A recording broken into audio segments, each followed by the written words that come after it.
Sure you're ready? Sure you're ready? I'm always born ready. Born to be wild.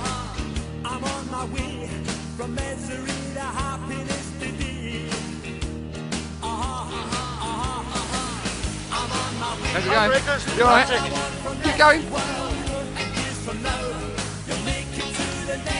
I hate to tell you, this last bit's the steepest bit.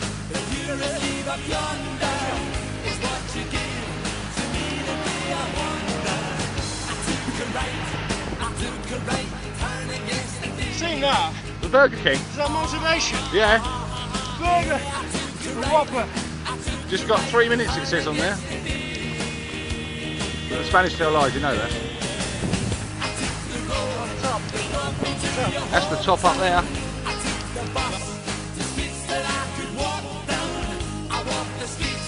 Nearly there, mate. How you feeling? Good.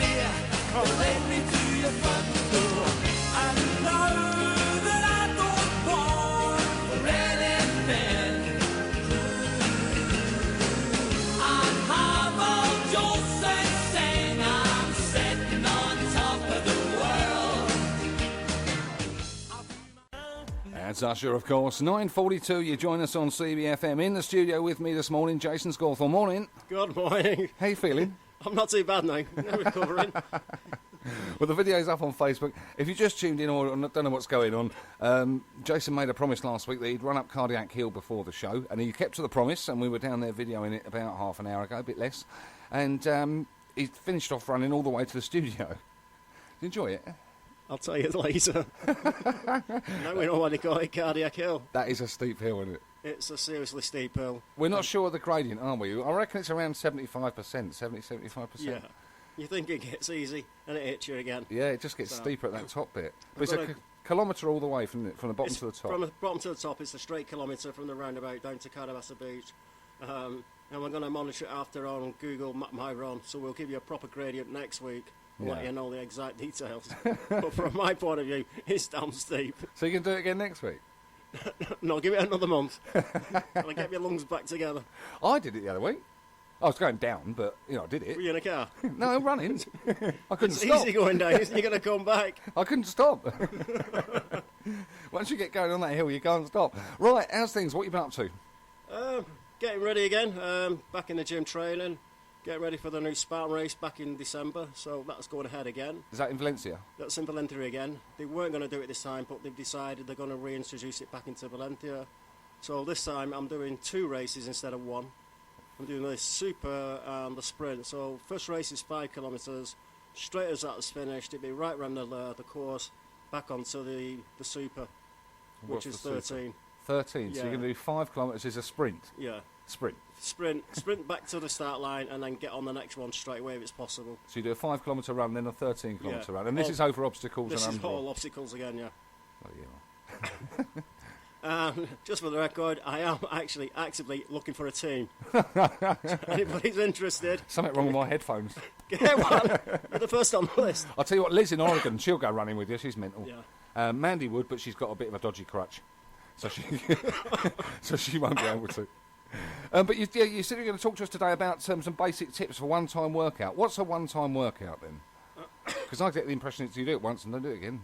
Well, that's people's general conception of it is, I'll get fit, summer's coming up, I'll do a quick workout, and it's back to the armchair, put the feet up, and that's it done. And that's no good at all. No, it's got to be done daily.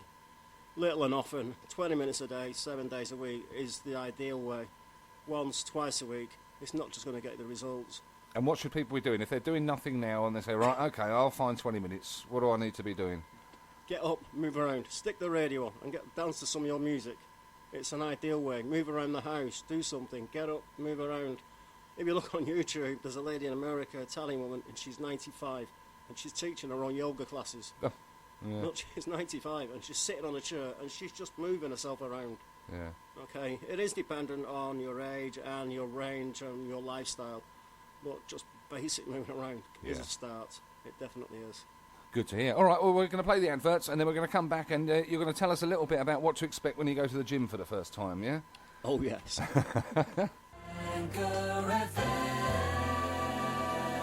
Welcome back. You're in the studio with me, Dave Ball, and Jason Scorthorne, and we're just talking about what to expect, when you first go to the gym.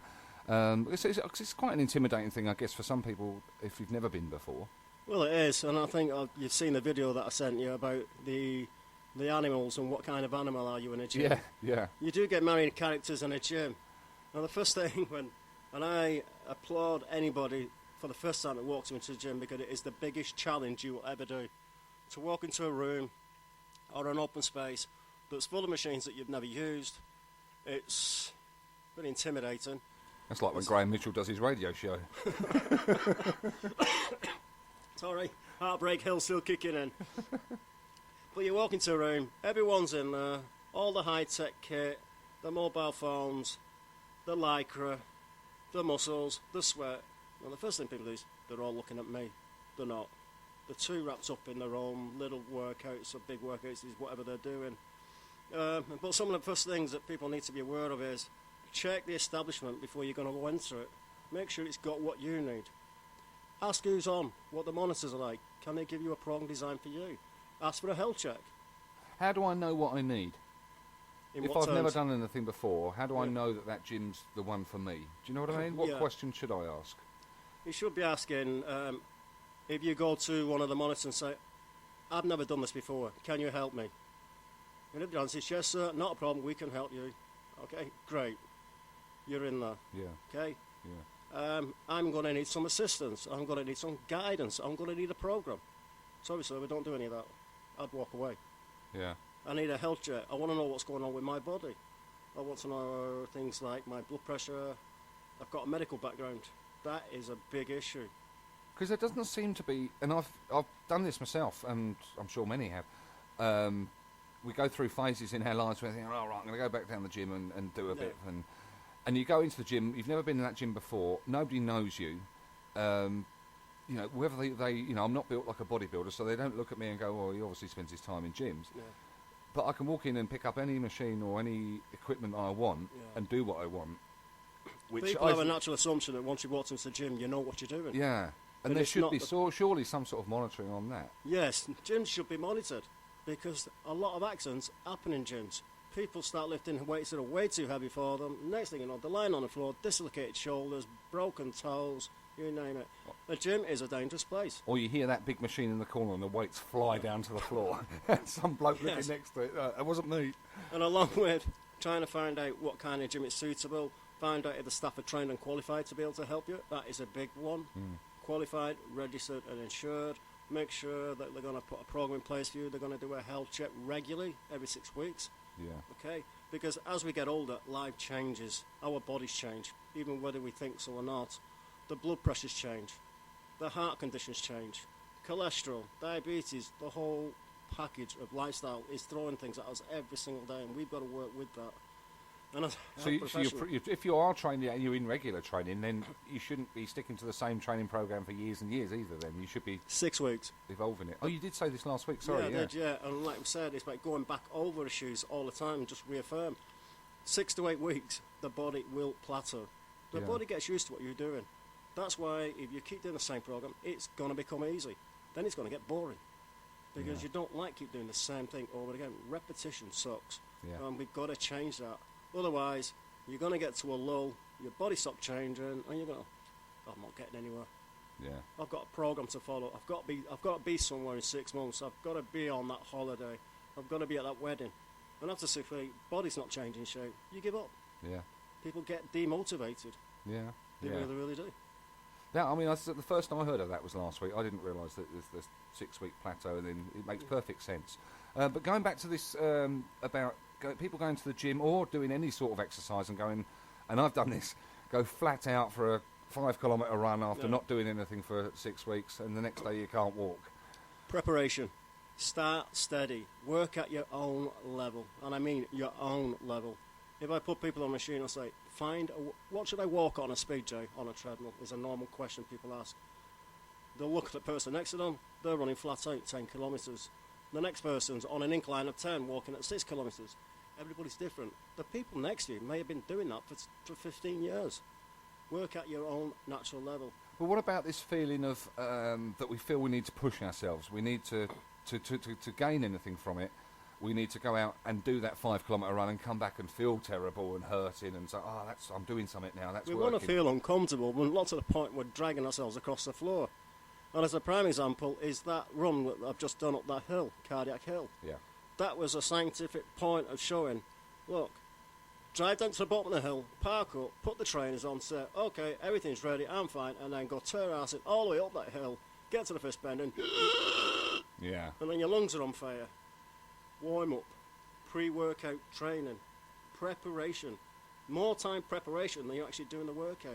It's about And go training. and do a run on the... If you're going to start your run, start it on the flat somewhere opposite you. Yeah, And relatively... I mean, for that example of that hill, you've got the whole stretch of Carabassa Road, beach. yeah. Is yeah. warm up, warm, steady.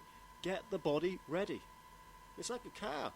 You can start a car on a really, really cold day. You don't just start that thing or go flying off. You let the oil get around the system.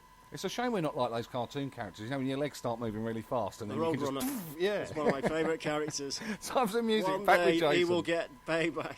Roadrunner's brilliant. No, Wile E. Coyote's the best one in the world because Yes. he just... Determination, he just keeps going If and people going. want to watch a cartoon on motivation and determination, Wile E. Wile E. Coyote, Yeah, he's is my that hero. guy never gives up. No No. matter what is thrown at him or what's fallen on him, Yeah. what is fallen off, Yeah. he gets back. It's funny because when you're the kid, you think of the Roadrunner as the Yeah. hero.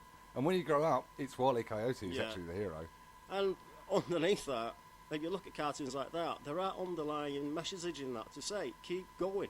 Oh, loads. It's a Yeah. fantastic motivational cartoon. Well, I'll tell you what, more after this. We'll talk about Flintstones next. Gym clothing, and this is another one that bothers me because you do feel like you've got to have the right gear on or you end up looking like a poor Rocky imitation, don't you? There's nothing wrong with Rocky. No, I'm just saying, you know... What are you saying? What's wrong with Rocky? Because you Hey, got... what's wrong with grey sweat tops that look ripped and about 20 years old? Hey, you could have run up the library steps this morning like he did, but he's only got 2.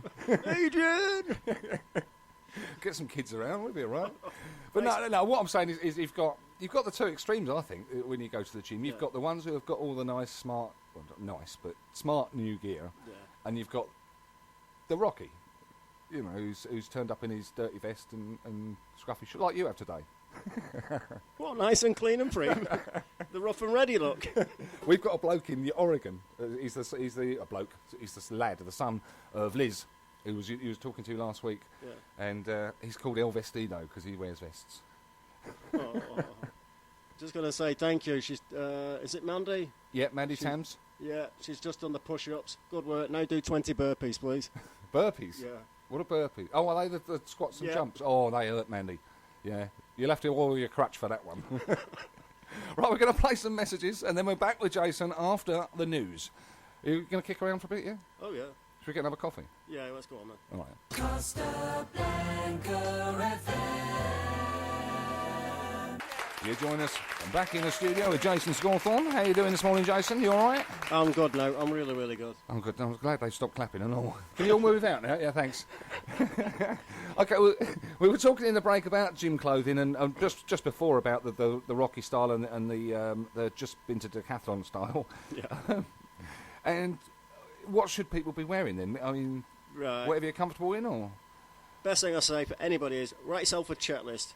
You found a place you want to go and train in. You've been in there. It's got everything you need. You've asked the trainers, can they help you? They said, yeah, you're going to book a health check, get a program design done, which I want to talk about later, a little bit later on.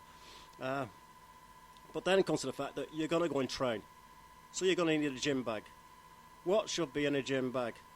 A bottle of water. High quality H2O is ideal for the workout. Okay, unless you're going on sport-specific endurance training or other events. Sports drinks I will talk about and maybe next week. I went It's- through a phase of taking Red Bull to the Oh. gym. Oh. Yeah, and every Did it give you wings? yeah, well, gave me something. I mean, I was so thirsty. I must have got through about 5 cans in about half an hour, and then by the time you come out of the place, you're on cloud 9. Isn't it? Oh, yeah. So, in the kit bag, bottle of water, sweat towels. Guys, everybody out there, you need a sweat towel for the gym. Surely everyone takes one to the gym. Right? No. And when you get to the gym and you get to a bench or a machine and it's absolutely like the Amazon rainforest, Yeah. don't go near it. Go and tell a monitor and say, please clean this up because it's someone else's sweat. Sweat towels are for your own personal use, and the gym should provide toweling and hygienic sprays to clean the machines that you're going to use, because there's no way I'm going to wipe a bench that someone else has been on and then transfer that sweat onto me. Yeah. It's not done. Your sweat towel is for you. Okay? So we've got water, we've got a sweat towel, we've got a gym program coming up, we've got a weigh and measure coming up and a health check. But then, what am I got on me? Something comfortable. A good pair of trainers. You're moving around the place. You've got to be walking, cycling, maybe on a cross trainer. Something comfortable. Guys, flip-flops are banned in any gym, and this is the truth. Okay? We know summer's around the corner, but if you want to drop a 20-kilo dumbbell on your big toe, or stump it on, or grind it on a treadmill, it's not a nice thing to do. It's safety. Footwork gives you grip on the slime on the floors of the gyms. Most of them are wooden floors, and you will slide. It gives you stability and grip. They don't have to be expensive, but a good pair of sports trainers. Shorts or tracksuits that are loose and comfortable to get air moving around the body to keep you cool. A nice sports t-shirt that's quite loose. Okay? You don't need sweatbands. Okay? Mr. Beyond Bork. It's John gone. McEnroe. Yeah, John McEnroe. You don't need expensive heart rate monitors. And guys, have a quick look in the mirror. Especially the guys. There's no need to go running around the gym in tight lycra. The ladies don't like it. Okay? It's not Linford Christie Sports Day. It's not so bad if you've got a body like Linford Christie. You can get away with it a bit, can't you? But most of them don't seem to have quite reached that plateau. And how can I say this without sounding crude? Guys, these long black leggings, okay, they don't hide anything. Everything is on show. So please, guys, wear some underwear. I mean, do these people not have friends who say to them that just want to point out, you know? Yes, but you have to be careful how you put this. As a sports therapist and rehabilitation trainer, when I was in the UK, I had to then speak to a lady about supportive clothing. Supportive. Yes. Right. She had two major issues. Right, okay, gotcha. Yeah. Okay? And for safety and spinal condition problems, she needed a sports bra. How does a guy tell a girl to put a sports bra on? Tricky. Yes. Especially, and especially when then you get accused of looking. Yeah. I said, my job is a health and rehabilitation trainer, and I have to provide support to everybody in the gym environment. Yeah. And then, a couple of weeks later, she was very thankful. She got a Nike sports bra, and she said all her back problems went because it gave her the support. Yeah. Girls, the Lycra leggings, don't buy them from the Spanish market. They are see-through. And this is coming from a trainer. Yeah. What you wear is what people see, and more. Please just check what you're wearing, okay? And guys, if you're a profuse sweater or a girl, wear t-shirts, not singlets, because that sweat flies everywhere. Mm-hmm. It does. These are some of the issues that we see as a trainer. It seems basic common sense, but I guess if you're not in that world and you're not, you haven't thought about that world too much, it's something. I guess after a while it comes as first nature or second nature, I should say. But to sum up, then, going to gyms, or to if someone's like many people out there will be saying, I'm going to get myself fit or lose some weight ready for the summer, and they're probably, like a lot of us, going to do it for a couple of months before summer and then never do it again or until next year. What, as you said earlier, the best thing to do is to start off slowly and work up towards it. But should they have a 6-week plan, like you say? Is that enough? 6 weeks to start, because that's going to get you moving. I had a guy on a Joe Wider bodybuilding program. This guy was training for 22 years as a bodybuilder. And we took him back to basics. The Joe Wider principle, the god who invented bodybuilding, said you have to learn the basics for any program. If you want to train like a triathlete, you train like one. But it starts from the beginning. Mm. You can't just have a mighty oak tree. You've got to let it grow. And your programs have to grow with you. They have to work with what you can do. And gradually you will get stronger. You will get faster. And condition your body to suit. So it's natural progression. So whatever you do, if you're going to do it, take it easy, but have a plan and dress nicely. Yeah. Got a couple of daft questions, as usual. John over in Norway says, a friend of mine is a pain in the arse. Have you got any exercises to help with this? I don't know how you can answer that one, to be honest. No, I don't.